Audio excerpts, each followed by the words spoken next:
बिस्मिल्लाहिर्रहमानिर्रहीम। अस्सलाम वालेकुम। नाज़रीन, पंजाब की जो सूरत हाल है वो बिल्कुल अब उसकी शक्ल वाज़ेह हो गई है। और मैंने एक ख़दशा ज़ाहिर किया था पिछले से पिछले व्लॉग में। मैंने ये कहा था कि पंजाब का मैदान खाली करके लॉन्ग मार्च में सहूलतकारी की जाएगी और ये सुओ मोटो नोटिस और फिर इलेक्शन कमीशन के फैसले और उसके बाद जो कुछ हो रहा है वो सारी इसी मंज़र की अक्कासी करते हैं। अब 1-2 दिन में क्या होता है, हमज़ा शहबाज अपनी सीट पर रहते हैं या सुओ मोटो नोटिस के ज़रिए उन्हें फारग कर दिया जाता है या कोई और आर्डर आ जाता है, ये अलग बात है। लेकिन अगर हमज़ा शहबाज वज़ारत आला पर कायम रहते हैं तब भी 10 दिन के लिए पंजाब में ऐसी गवर्नमेंट होगी जिसकी कोई किट ही नहीं है। ज़ाहिर है उनकी कोई काबीना नहीं है, मुस्तकबिल गैर यकीनी है।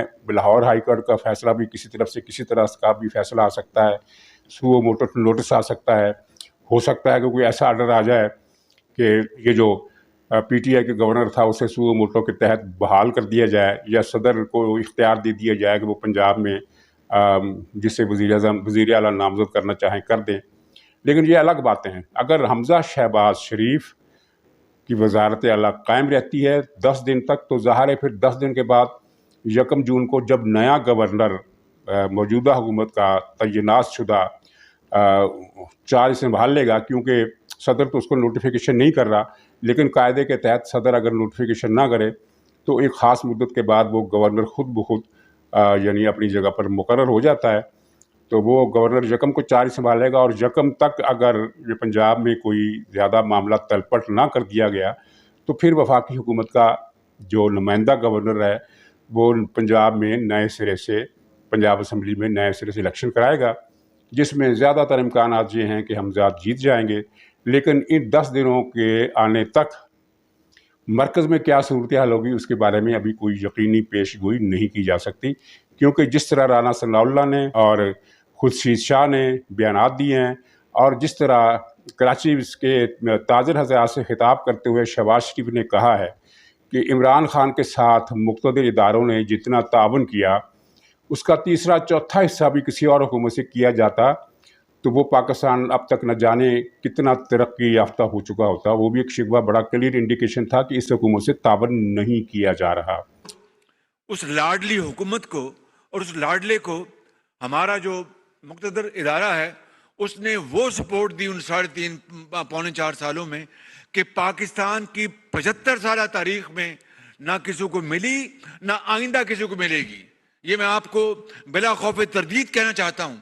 हाँ, अलबत्ता मैं बड़े अदब से बड़ी इनकिसारी से ये कहता हूँ कि ऐसी जो सपोर्ट इस लाडले को मिली थी, अगर हमारी किसी हुकूमत को इसका 30% मिला होता तो पाकिस्तान अल्लाह ताला के फजल करम से, मैं बड़ा बोल नहीं बोल रहा, इंतहाई आजी से अर्ज कर रहा हूं कि पाकिस्तान इस तरह रॉकेट की तरह ऊपर जा रहा होता। बिल्कुल, मुझे कोई इसमें दो राय नहीं है। अपने मौजू की तरफ वापस आते हैं। तो ये जो 10 दिन का अरसा जिसमें पंजाब में कोई हुकूमत या तो होगी नहीं या अगर होगी तो उसकी रेट नहीं होगी, ये दरअसल सहूलतकारी है उस लॉन्ग मार्च के लिए। और यही स्क्रिप्ट कुछ दिन पहले लिखा गया था कि इस लॉन्ग मार्च के ज़रिए मौजूदा हुकूमत को मजबूर किया जाएगा कि अगर वो अदरवाइज़ इस्तीफ़ा नहीं देती तो इस लॉन्ग मार्च के ज़रिए इस्तीफ़ा दे दे।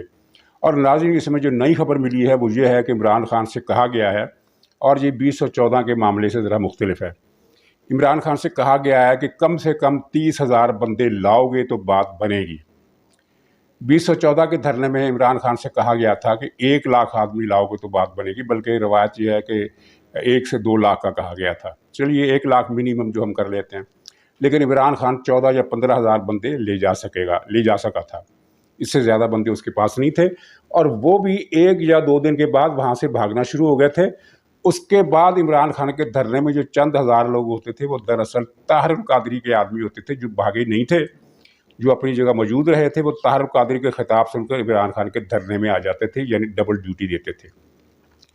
तो अब इसको 30,000 का टारगेट दिया गया है, तो ये कितने आदमी ला सकेगा?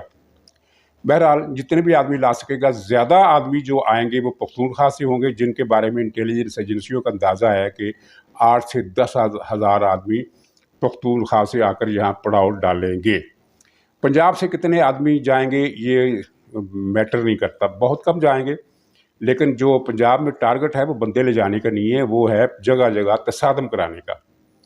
अगर हमजा शहबाज उस वक्त वज़ीर आला हुए तो पंजाब में जगह जगह तसादम कराया जाएगा, पुलिस से टकराव किया जाएगा, आतिशजनी, गुंडागर्दी, फायरिंग, लाठी और ये सारी चीज़ें उसमें की जाएंगी। अगर हमजा ना रहे तो फिर ये अवामी सतह पर गुंडागर्दी करेंगे, मुस्लिम लीग के दफातर पर हमला करेंगे, मुस्लिम लीग के हामियों पर जहाँ जहाँ इनकी वो ज़ाहिर है इन्होंने पहले निशानदेही कर ली होगी कि हमने फ़लाँ बाज़ार से गुजरना है तो वहाँ फ़लाँ लीडर रहता है, उसके घर पर पथराव किया जाएगा, आग लगाने की कोशिश भी की जाएगी। इस तरह की एक अनारकी की फ़ज़ा पैदा की जाएगी और अनारकी की इस फ़ज़ा को पैदा करने के लिए जुमला तावन फराहम कर दिया गया है। लेकिन मैं यहाँ फिर वाज़ेह कर दूँ कि अनारकी के लिए साज़गार माहौल बनाने की ज़िम्मेदारी जो अदा की जा रही है वो इसलिए नहीं की जा रही कि इमरान खान कामयाब हो जाए और हम इसे फिर वापस ले आएँ, बल्कि उसका वाहिद मकसद ये है कि मौजूदा हुकूमत जो तहरीक अदम एतमाद के नतीजे में बरसरे इक़्तिदार आई थी उसकी छुट्टी कराई जाए। वैसे तो इसकी छुट्टी कराना बिल्कुल आसान है। एक पार्टी को अगर फ़ोन कर दिया जाए कि वो अपने 2 या 3 वोट वापस ले ले, मसलन चौधरी शहाद को ही कह दिया जाए उनके 2 वोट हैं, वो 2 वोट निकल गए तो हुकूमत गिर जाएगी, एमक्यू चली गई हुकूमत गिर जाएगी, अकेली बाप चली गई तो वो भी हुकूमत गिर जाएगी। लेकिन उस सूरत में बदनामी और मसाइल ज़्यादा होंगे, क्योंकि फिर तो वो कहा जाएगा ना कि न्यूट्रल हजरात ने दोबारा वो काम शुरू कर दिया। अगरचे ये बात अब से कही जानी शुरू हो गई है, तो कई और वजूहात भी हैं जिसकी बुनियाद पर हम ये कहते हैं कि न्यूट्रल हजरात ये चाहते हैं कि ये हुकूमत खुद ही इस्तीफ़ा दे दे और घर चली जाए, ताकि एक गैप पैदा हो जाए, अचानक किस्म का गैप। कि ज़ाहिर है जब एक हुकूमत किसी को इक़्तिदार दिए बगैर, केयर टेकर सिस्टम को बनाए बगैर अचानक घर चली जाती है तो गैप पैदा हुआ, और इस गैप को पूरा करने के लिए इस्लामाबाद में 3-4 बंदे बिठा दिए गए हैं। वक्त ज़रूरत बाहर से मज़ीद 3-4 भी मंगाए जा सकते हैं। पाकिस्तान से तो उनको मिलेगा कोई नहीं, पाकिस्तान से बाहर के लोग ही बुलाए जाएंगे जिनकी वफादारियाँ पाकिस्तान से ना हों, तरजीहन वो आदमी ज़्यादा काबिल कबूल होते हैं। तो इस तरह के मामला आते हैं। ये जो स्कीम बन रही है इनकी, वो उसके तहत ये हो रहा है। तो अगर ये मुस्लिम लीग ने ऐसा किया तो एक बहरान खड़ा है, और अगर मुस्लिम लीग ने ऐसा ना किया, वो डट गई, तो इसका मतलब है कि फिर घी को टेढ़ी उंगली से निकालना पड़ेगा, उसमें भी बहरान है। और नाज़रीन, मुस्लिम लीग नून के साथ जो वादे किए गए थे वो सारे गलत साबित हुए हैं। उनमें से एक वादा भी पूरा नहीं किया गया था। आज से 3-4 महीने पहले जो बात फाइनल हुई थी वो ये थी कि इस आगदार बजट बनाएंगे, और उन्होंने बजट खासी हद तक बना भी लिया था। लेकिन जब तब्दीली आ गई, अदम एतमाद की तहरीक कामयाब हो गई, इमरान खान घर चला गया, तो उसके बाद कहा गया कि इसहाक डार पाकिस्तान नहीं आ सकते, और नवाज़ शरीफ को भी पाकिस्तान आने की इजाज़त नहीं है, मरीम नवाज़ को भी जलसे करने से रोका जाए, इस तरह की बातें। और उसके बाद अब ये है कि इस वक्त हुकूमत को काम करने ही नहीं दिया जा रहा।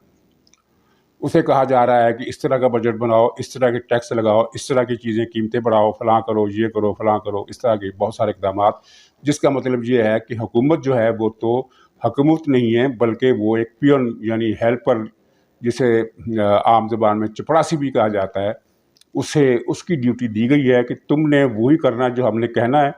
हम कहेंगे कुर्सी पर खड़े हो जाओ तो तुमने कुर्सी पर खड़े हो जाना, तो हमने कहा कि तुम कुर्सी एक तरफ रख कर नीचे ज़मीन पर लेट जाओ, तुमने ज़मीन पर लेट जाना। तो इन हालात में खुर्शीद शाह ने और राना सनाउल्लाह ने फिर एक वाज़ेह पैगाम दे दिया है, और नवाज़ शरीफ ने भी इन मुस्लिम लीग की क़यादत से कह दिया है कि फिर आप इस सूरत में आपने ये करना है।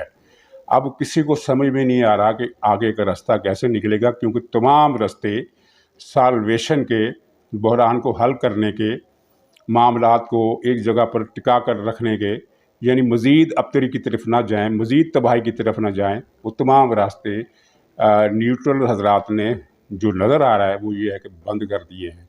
तो इस बंद गली से, बल्कि इन बंद गलियों से निकलेंगे, पाकिस्तानी कौम निकलने में कामयाब होगी, या हर तरफ जिस तरफ भी जाएगी बंद गली उसे मिलेगी और उससे सर टकरा कर माथा फोड़ लेगी, या क्या होगा?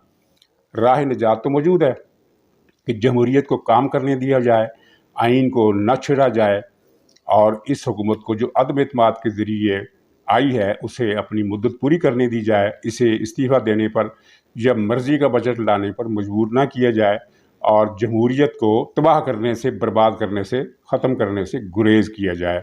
अब अल्लाह ताला बेहतर जानता है कि ये जो मशवरा है, जो मैं नहीं बहुत सारे लोग दे रहे होंगे कि आप आइन और जमहूरियत और पार्लियामेंट को चलने दें, कबूल किया जाता है या नहीं। लेकिन 2-4 दिन में ये मसला वाज़ेह हो जाएगा कि क्या होना है। लेकिन एक बात मैं ज़रूर कहूँगा कि जो नक्शे इन्होंने बनाए हैं, जो अपोजिशन ने बनाए हैं, वो ठीक है, वो उस तरह नहीं चल सके। जो इन्होंने बनाए हैं चलने वो भी नहीं है। नाज़रीन इजाज़त दीजिए, इंशाअल्लाह अगले व्लॉग में फिर मुलाकात होगी। तब तक के लिए खुदा हाफिज़।